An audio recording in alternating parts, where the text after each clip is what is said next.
Welcome to qnawire.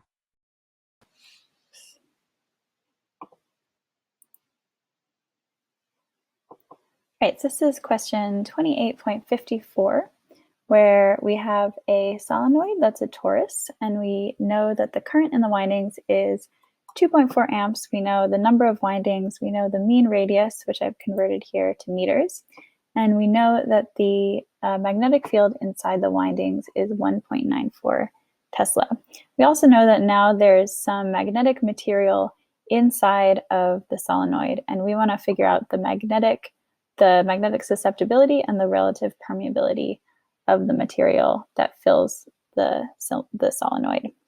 So this is our normal equation for the magnetic field inside of a toroidal solenoid without any magnetic material inside.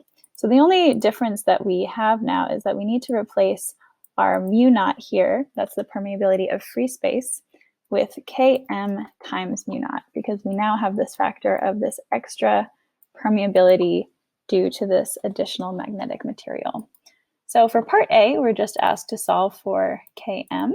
So we can just rearrange this equation so that it's solved for Km. So let's start by bringing the 2 pi r over to the left side. So we get this in the numerator.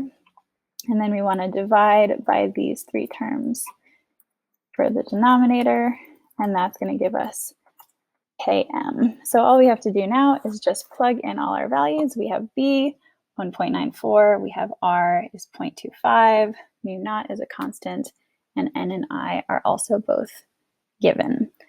So when we plug this all in, we should solve and get Km is equal to 2021.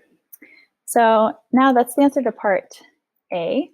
Now for part B, we're asked to solve for the susceptibility. And to do that, all we need to remember is that the susceptibility is equal to the permeability minus 1. So if we know that the permeability is 2021, we just have to subtract that, and we get 2020, the value for the magnetic susceptibility.